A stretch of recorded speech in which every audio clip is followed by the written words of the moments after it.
Hi అండి, welcome back to Rukmini అడ్డా. అందరూ ఎలా ఉన్నారు? బాగున్నారు కదా?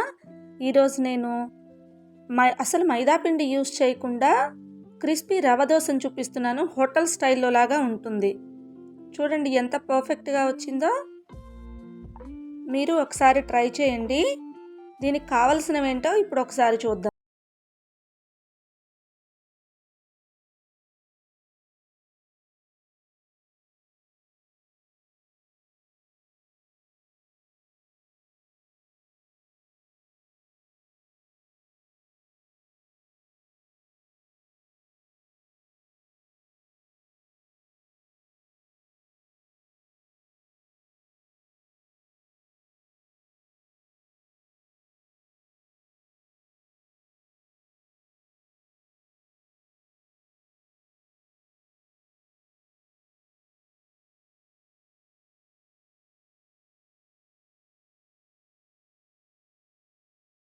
బాగా పోరింగ్ కన్సిస్టెన్సీలో ఉండాలి. అది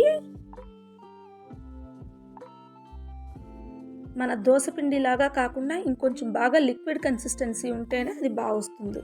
చూడండి ఇలాగా. వాటర్ సరిపోకపోతే ఇంకొంచెం పోసుకుంటూ కలపండి. ఇలా ఉండాలన్నమాట. ఇప్పుడు మనం దీనికి కావాల్సినవి చూద్దాం. క్యారెట్ తురుము, సన్నగా తరిగిన ఆనియన్స్, సన్నగా తరిగిన పచ్చిమిర్చి, సన్నగా తరిగిన అల్లం, జీలకర్ర, కరివేపాకు కూడా కట్ చేశాను. వీటన్నిటిని బాగా మిక్స్ చేసుకోండి.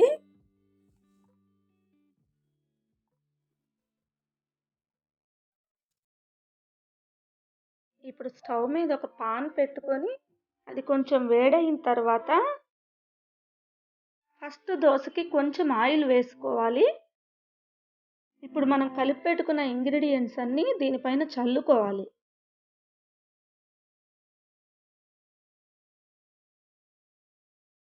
ఇప్పుడు మనం పిండి కలుపుకున్నాం కదా, ఇది మనం దీనిపైన ఇలా వేసుకోవాలి.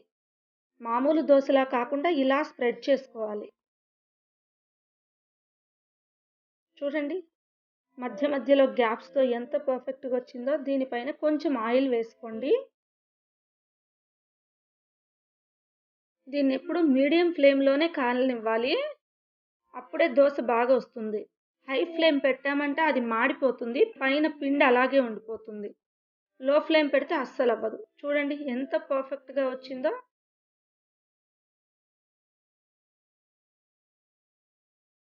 దీనికి పల్లీ చట్నీ, అల్లం చట్నీ కాంబినేషన్తో ఈ దోశ చాలా బాగుంటుంది.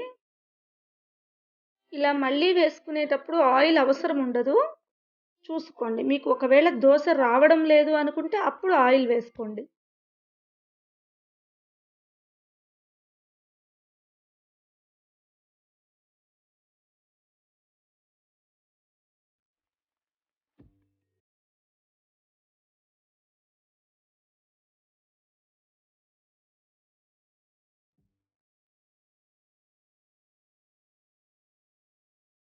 ఇలా మైదా పిండి బదులుగా గోధుమ పిండి కూడా యూస్ చేసుకోవచ్చండి. మనకి మైదా పిండి ఆరోగ్యానికి అంత మంచిది కాదు కదా, అందుకని గోధుమ పిండి యూస్ చేసుకోండి, బాగుంటుంది.